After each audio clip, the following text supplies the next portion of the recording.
Matt Monteroso here, creator of Xenoplicity and the queue system it runs on. Today's video, we're going to do a flip through of the book Xenoplicity. This is the tabletop role-playing game. Okay, it comes in hardback, softback, and PDF. You can get it at drivethrurpg.com. So we're just going to kind of flip through the book, and I'll talk a little bit about it as we do so. So let's go ahead and get started. So kind of get it all on screen here. So first things first, right out the gate, we have a prologue. There's also an epilogue in the book we'll get to eventually. But this is a short story that takes place in the game world, okay? It's written by the author, Scott Arbuckle. He contributed to the tabletop game. He's also got several novels that are available. He's actually 2 that are out now, and a 3rd one's going to be coming. Those are scavenged and augmented, so definitely check those out. But these short stories are a lot of fun. They're pretty cool, and it kind of just lets you kind of get engrossed into the feel and the theme of Xenoplicity, okay, and some of the settings. So, but the first one here is kind of based on the galactic setting, okay, the more sci-fi, and then the epilogue in the back of the book is on post-apocalypse. It's taking place on Earth, okay. So we have a table of contents here, and the book is broken down into really 5 core chapters, okay. Chapter 1 is how to play the game. Chapter 2 is how to run the game. Chapter 3 is the setting. Chapter 4 are characters, and then chapter 5 is gear. Okay, and so that is how the game is laid out. That's how the book is structured.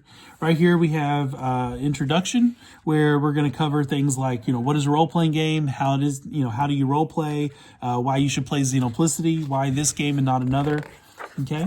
There's also a section here on safeguards, role-playing safeguards that you can institute at your table, like just how to make sure you're playing in a safe way, what you need to play the game, rulings over rules, okay, definition of some terms that you'll need to know, as well as some advice on how to set the mood, and a disclaimer that it's just a book, so don't take it too seriously, It's just fiction, guys.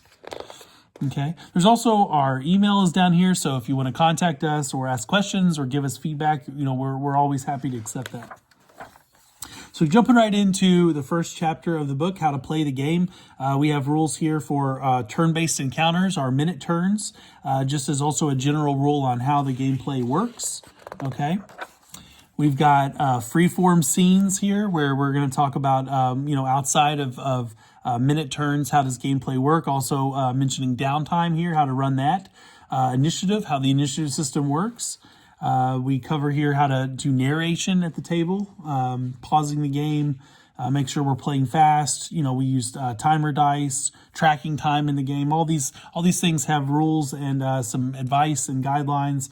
Throwing dice. Okay, so now we're going to talk about the mechanics of Xenoplicity. We've got luck rules covered here. We've got skill rolls. Breaking down the result, how to calculate success or failure.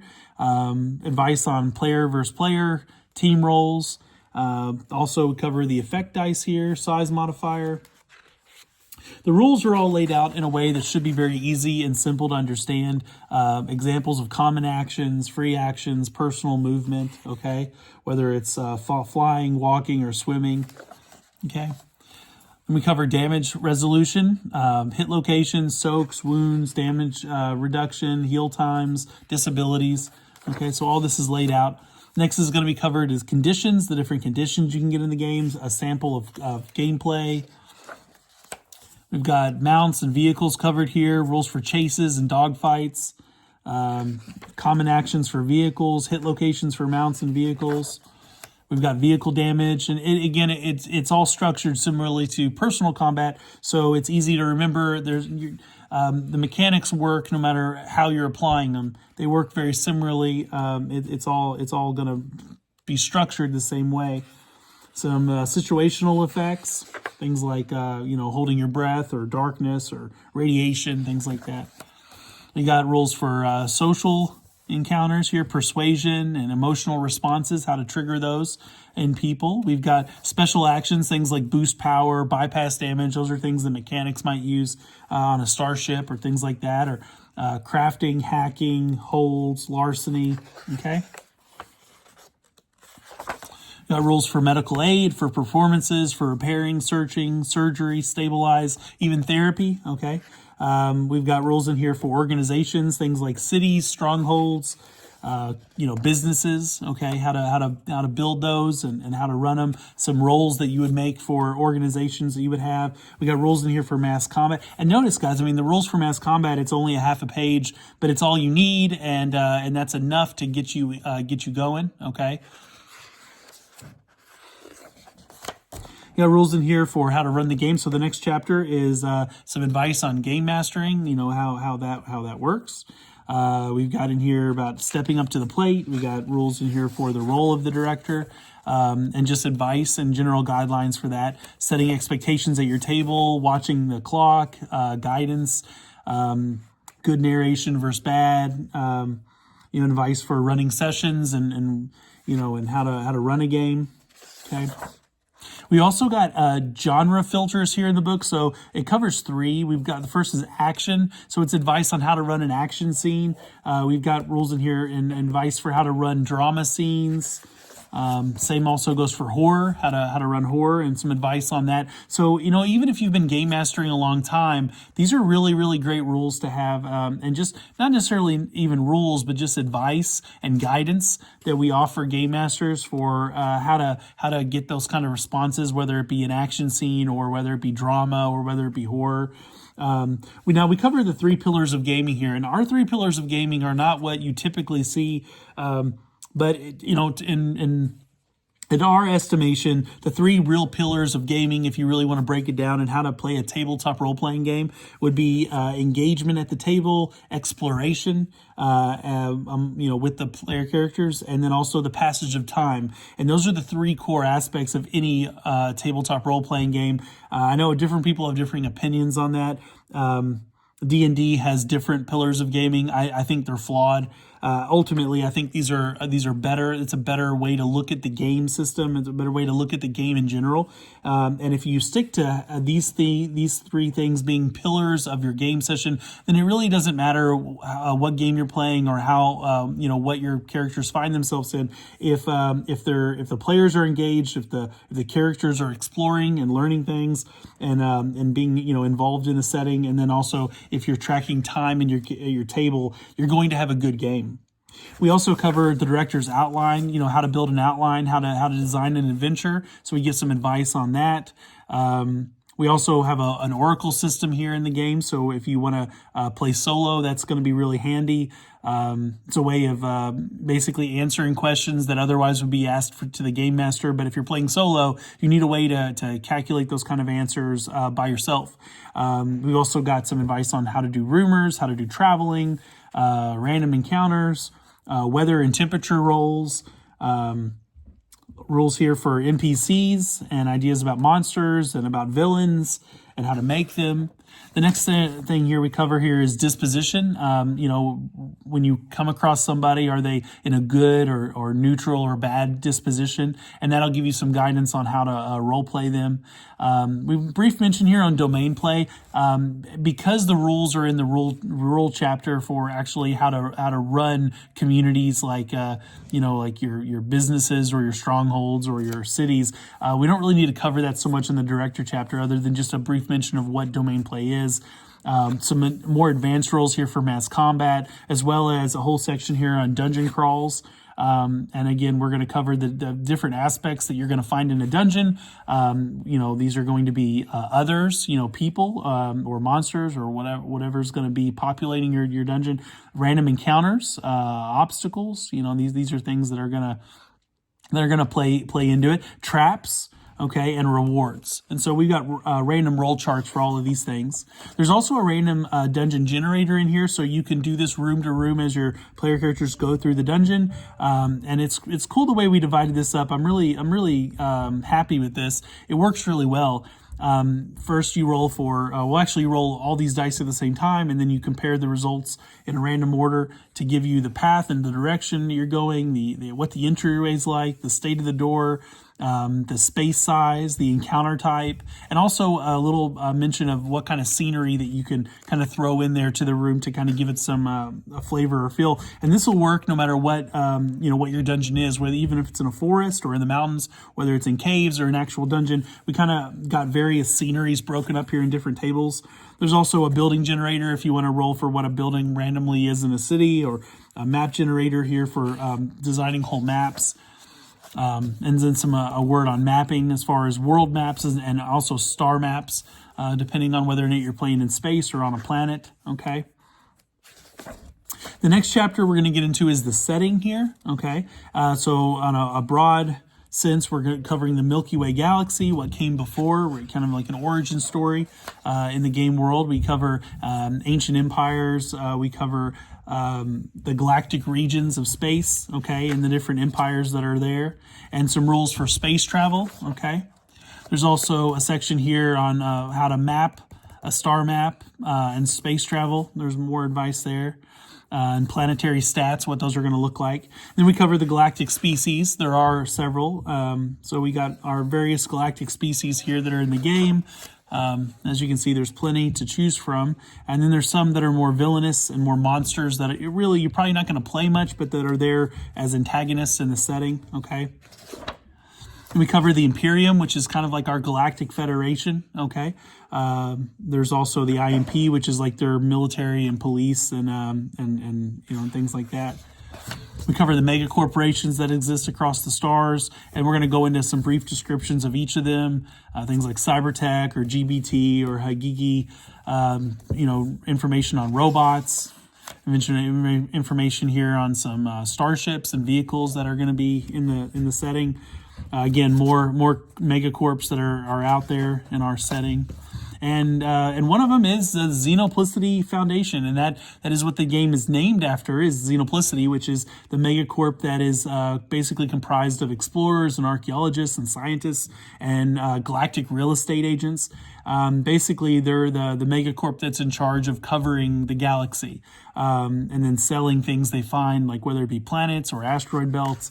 And so Xenoplicity is the name of the game, but it's also a name of a megacorp that's in the game. Okay, that's where that comes from.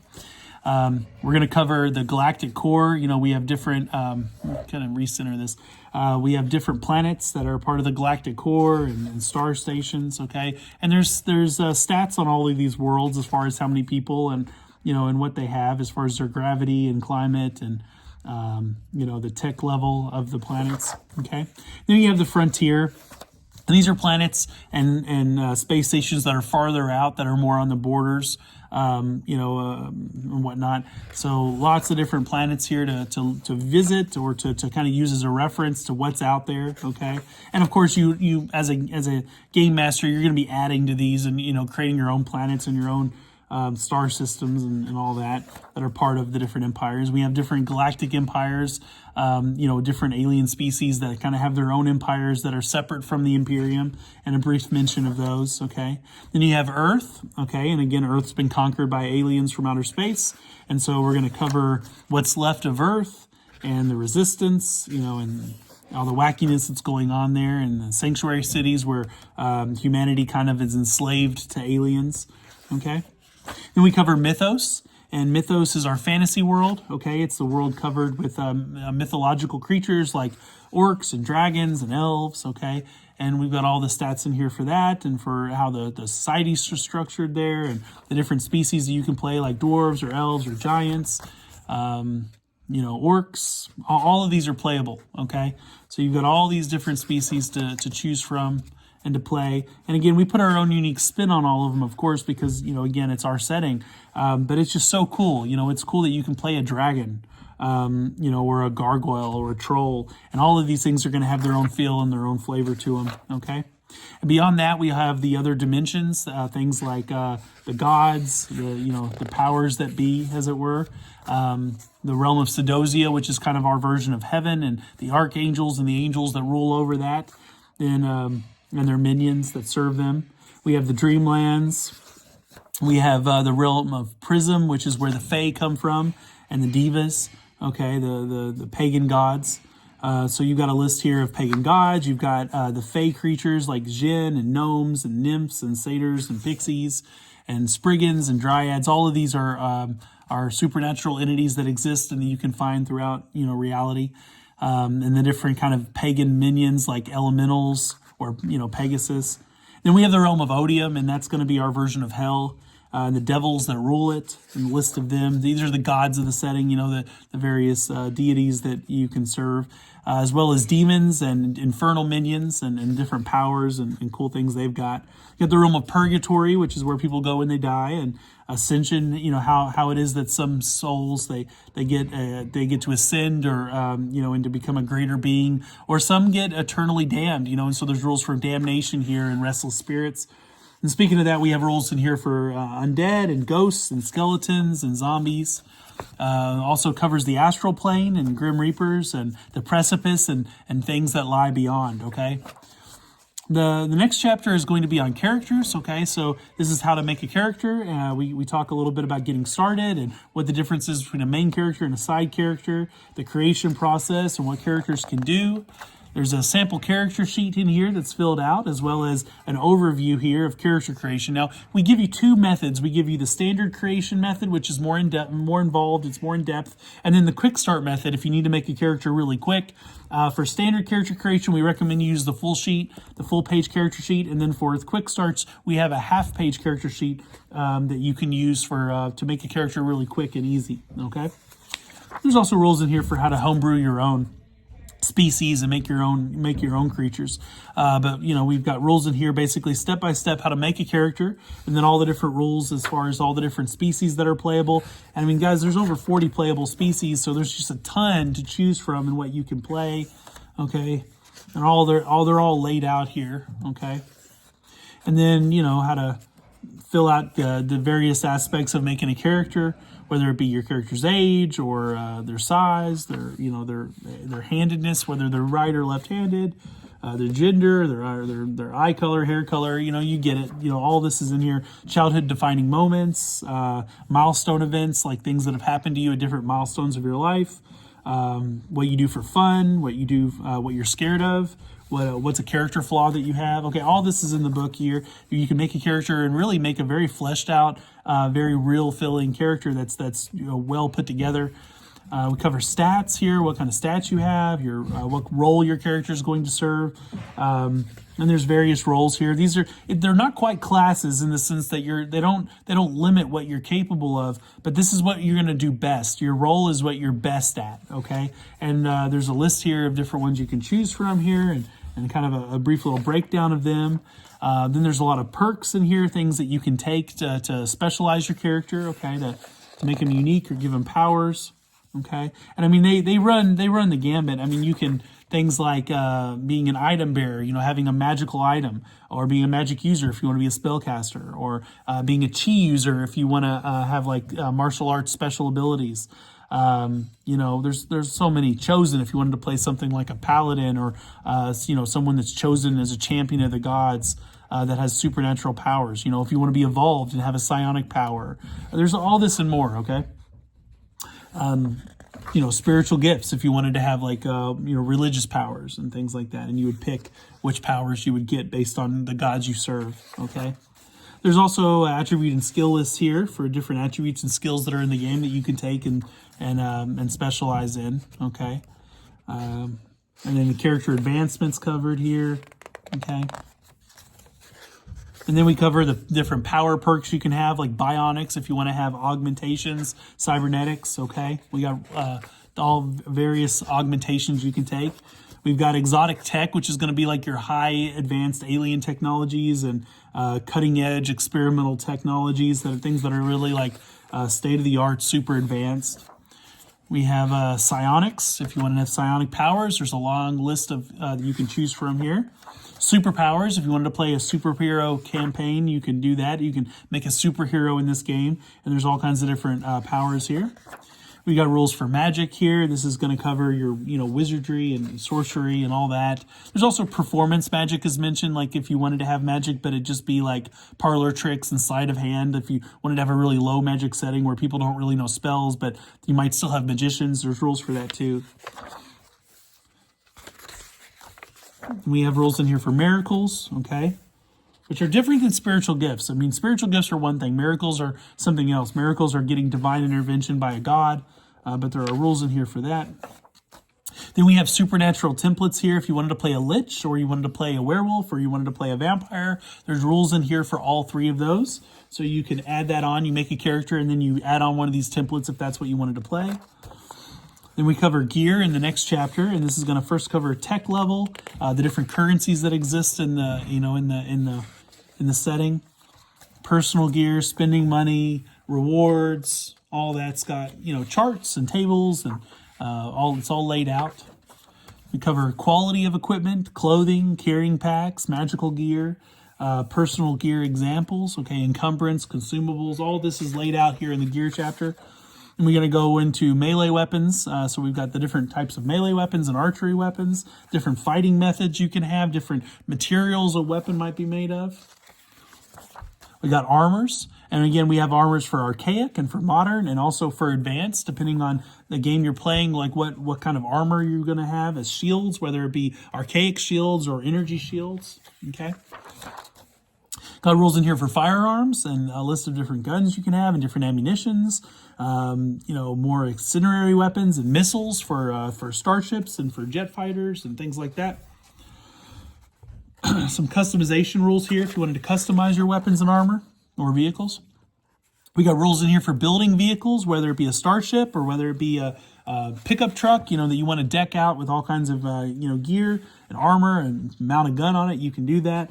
But there's lots of good rules in here that you can use for building a starship, for your space campaigns and the different aspects that are going to be involved in that. Same goes for animals. If you wanted to have an animal companion, we have a rules in here for animal companions. We also have rules in here for building a robot, like if you wanted to make a droid or some kind of a robot servant, then you can do that. And then last is the epilogue. And this is just going to, again, be a short story. This takes place on the post-apocalypse Earth with people dealing with some shenanigans going on here. And again, it's a really great short story. It's a lot of fun. Definitely check that out. Take time to read those. I think you'll really like them. We have, a index and then a character sheet full page. And then on the flip side, we have the half-page character sheets. So there's two on one page. You can just cut that out or, rip it out and then Xerox that out as you need to. Or if you have the PDF, you can just print the pages off. Also, we offer free game materials, too, that you can just print off for free from drivethrurpg.com. So you don't need to rip this out of the book to do that. Then we also have 3 quick starts. So the first quick start is sci-fi. So again, these are meant, you can rip these out if you want, if you've got the print book. So this is one page. The first has like a cover on it, and then the back of it has the adventure. And we got one for sci-fi. We have one for post-apocalypse. Okay, and then we have one for fantasy. So you can tear those out and just play them just with that one page. It's everything you need to run the adventure, and just use the book as reference for any rules that you need to look up or what have you. Or if you've got the PDF, you would just print those pages off. And then finally, we have some advertising here for the 2 books, the 2 novels that Scott Arbuckle has wrote, both scavenged and augmented, that are available. So, guys, I mean, that's it. That is the book. That's the whole book there of Xenoplicity. And, strongly recommend you guys pick up a copy and give it a chance at your table. I think you're just, it really is a lot of fun, guys. I think you'll be blown away by everything that's in it. We tried to lay it out in a very way that's easy to read, that's easy to navigate, that's easy to flip through and reference. So anyway, guys, that's Xenoplicity in a nutshell. There's just a lot there. And that's just a short little video on what you can expect in the book. So check it out, guys. Go to drivethrurpg.com, pick up a copy today, and let me know what you think in the comments below.